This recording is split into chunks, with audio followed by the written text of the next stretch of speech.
Salut, c'est Paul.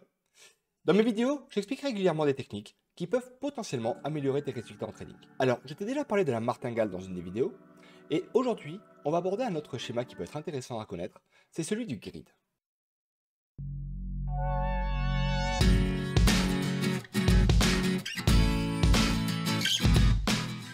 Quand on va parler de grid, l'objectif va être d'exploiter les fluctuations naturelles du prix. En effet, quand on regarde un graphique, on voit que quand le prix descend, ensuite il remonte, puis ensuite il redescend, puis ensuite il remonte, puis il redescend. Et en fait, avec les schémas de grid, ce qu'on va faire, c'est qu'on va essayer de chercher justement à exploiter ces variations pour au fur et à mesure renforcer des positions en se disant que potentiellement le marché va se retourner.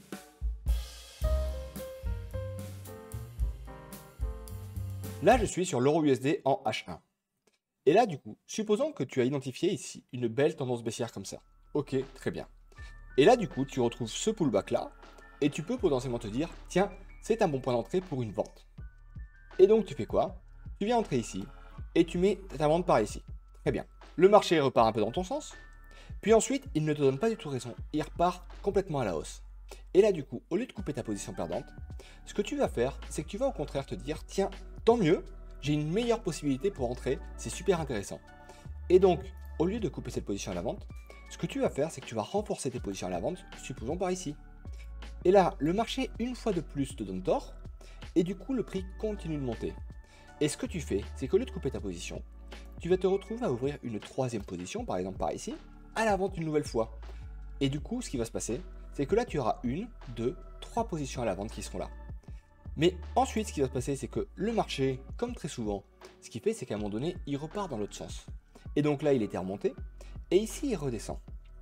Et là, ce qui se passe, c'est qu'au lieu d'avoir juste une position gagnante qui était sur ta vente ici, et bah tu te retrouves en fait avec non plus une, mais une, deux, trois positions qui deviennent intéressantes. Et en général, avec les robots qui travaillent en grid, ce qu'ils vont faire, c'est qu'ils vont faire une moyenne de ces trois-là, et ils vont du coup te prendre un TP moyen. Alors je vais te montrer ça en exemple juste après. Mais du coup, voilà comment fonctionne le schéma de grid.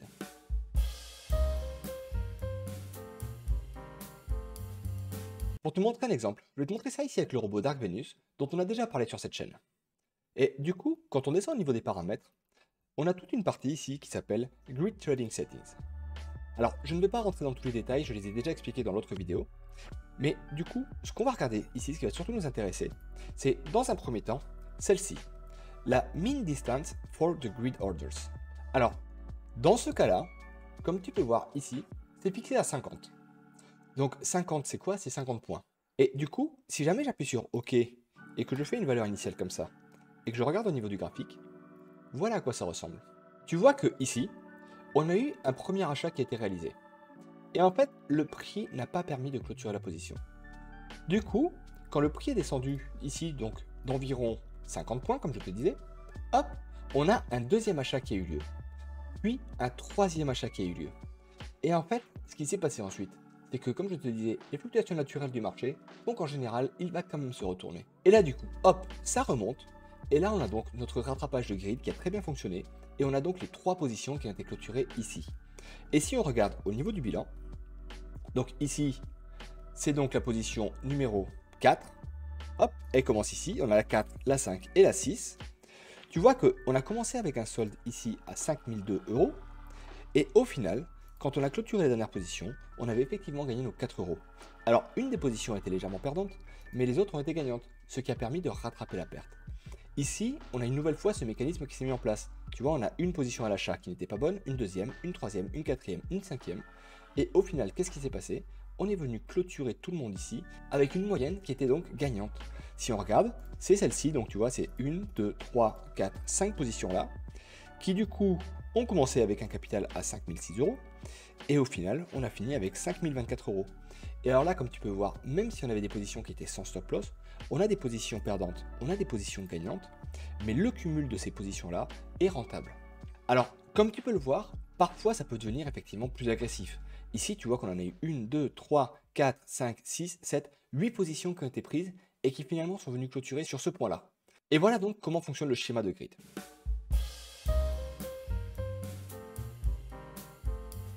En général, quand on fait du grid, il y a deux principaux paramètres qui vont vraiment nous intéresser. Le premier, c'est donc la distance qu'il va y avoir entre chaque ordre.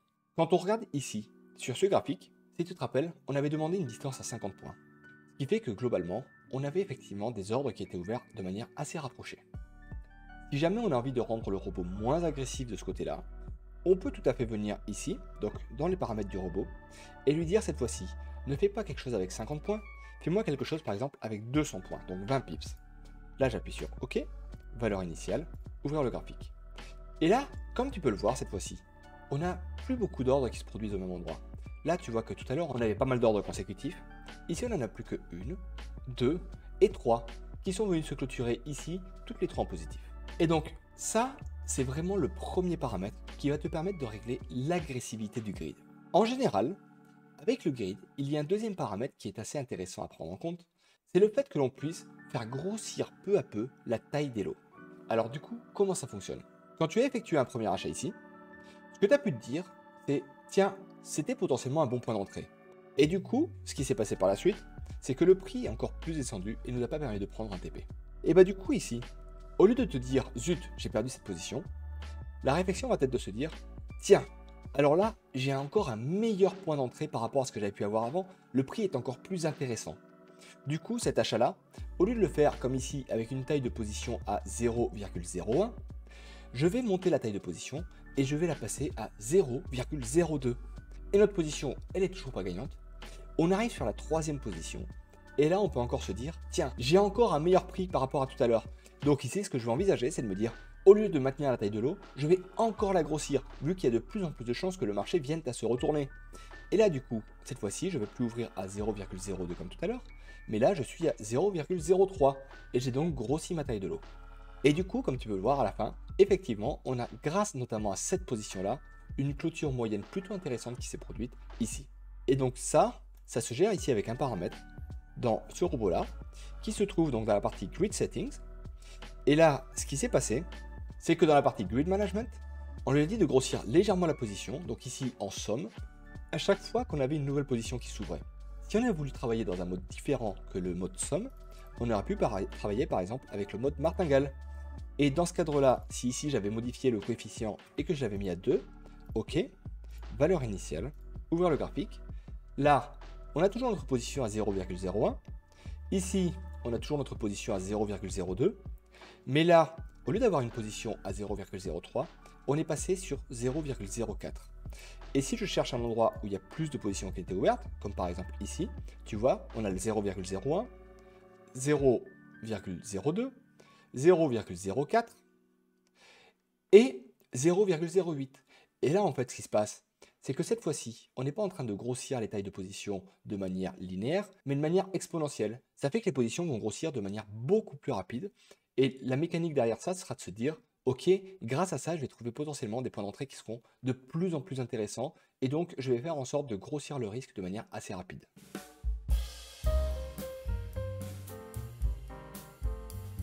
Alors maintenant, concrètement, quel est l'avantage d'un robot qui travaille avec un système de grid d'abord? Eh bien en fait, d'une manière générale, les robots qui travaillent avec des systèmes de grid te permettent d'avoir ce genre de graphique. On est sur des graphiques qui sont plutôt assez linéaires, tu vois. Les tailles de position vont grossir effectivement à chaque fois qu'on a des positions qui se cumulent, mais à la fin, on arrive à augmenter notre bénéfice de manière assez régulière comme ça. Ensuite, l'autre avantage, c'est que contrairement au système de type martingale, il est bien plus simple de gérer la vitesse à laquelle vont croître les lots sans pour autant faire exploser complètement notre risque. Donc ça, par rapport à une martingale, ça peut effectivement être avantageux. Par contre, évidemment, ce genre de schémas ont également des inconvénients. Je vais te montrer un exemple. Ici, sans chercher à faire d'optimisation, entre le 1er janvier 2020 et le 1er février 2020, voilà ce que j'obtiens. J'obtiens un bénéfice à plus de 114 € avec 189 trades et un drawdown à 1,89%. Si jamais je viens à pousser ça sur une année par exemple, hop, et que je regarde ici au niveau du rapport, et ben tu constateras que cette fois-ci, en partant d'un capital de 5000 €, j'ai complètement cramé mon compte. Et en fait, si on regarde au niveau du graphique, voilà à quoi ça ressemble. On a eu une magnifique courbe qui était plutôt linéaire tout le long. Ici, ça s'est bien passé, ça s'est bien passé. Et là, quand on arrive à cet endroit-là, on a eu donc en mars 2020 un souci qui nous a complètement planté le compte. Et si on regarde ici au niveau du souci, si on ouvre le graphique et qu'on regarde donc ce qui s'est passé en mars, voilà ce qui s'est passé.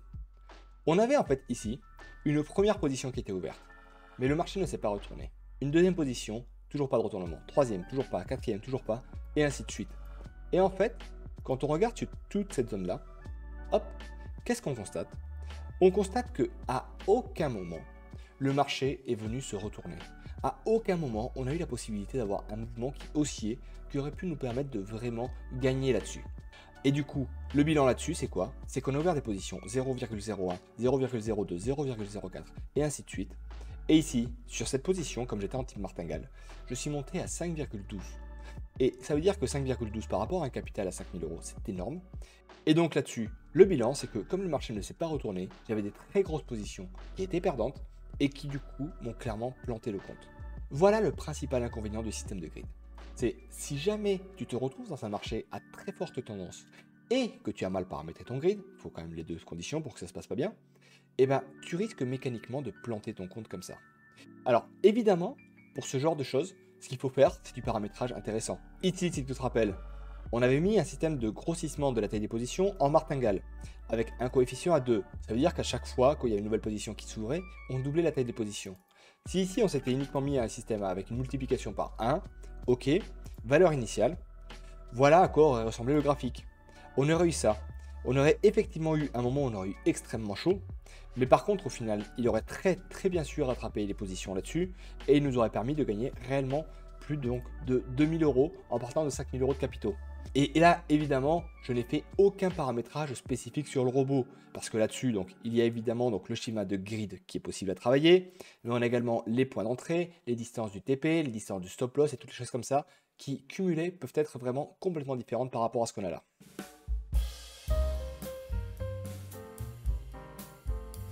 Ce que tu dois comprendre, c'est que dans le schéma grid, normalement, ce qui va se passer, c'est que tes positions vont être ouvertes à une certaine distance les unes par rapport aux autres. Et c'est toi qui, du coup, la plupart du temps, va pouvoir déterminer l'espacement entre les différentes étapes.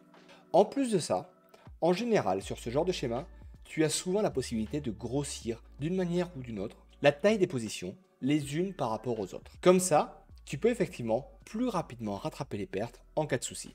Alors, au niveau des inconvénients, évidemment, comme on l'a vu, c'est qu'un mauvais paramétrage de grid va mécaniquement te mener à un plantage de compte, notamment quand il y a des fortes tendances qui se mettent en place. Et par contre, l'avantage qu'il va y avoir, en général, quand le prix se comporte d'une manière plutôt normale, et si tu as fait un bon paramétrage dessus, tu peux espérer que globalement, tu réussisses à avoir des résultats qui vont être extrêmement réguliers grâce à ces fluctuations. Alors là, je t'ai montré un exemple de schéma de grid sur un robot. Mais ce que tu dois savoir, c'est qu'il y a plusieurs schémas qui existent, qui sont plus ou moins similaires, mais la base reste toujours la même. On ouvre des positions avec une certaine distance les unes par rapport aux autres. Alors évidemment, pour faire ça, il va falloir d'une part comprendre comment fonctionnent les robots. Donc si c'est ce qui t'intéresse, n'hésite pas déjà à regarder les vidéos que j'ai pu sortir où j'analyse un certain nombre de robots. Et si jamais tu es en train de démarrer sur le trading algorithmique, n'hésite pas à faire un tour dans la description et à aller vers la formation que j'offre et qui dure 1 h 30 où je te montrerai déjà tout ce qui est la création d'un compte de démonstration, avec l'installation et le paramétrage de la plateforme MetaTrader 4 pour qu'elle fonctionne comme il faut, et l'installation d'un robot que je t'offre. Alors, dans le robot, il n'y aura pas de schéma de grid, mais déjà, ça te permettra de bien comprendre le fonctionnement de la plateforme, et comme ça, tu pourras travailler sur d'autres robots de manière beaucoup plus aisée. Alors évidemment, si tu aimes ce genre de contenu, n'hésite pas à me mettre un gros pouce bleu vers le haut, ça m'indique que je peux continuer à travailler sur ce genre de schéma et que ça te plaît. Et si tu n'es pas abonné à la chaîne, n'hésite pas à le faire. Ici, on va vraiment parler de trading algorithmique, de robots et du paramétrage qui va avec. Allez, maintenant je vais te laisser à tes essais et je te dis à bientôt. Ciao!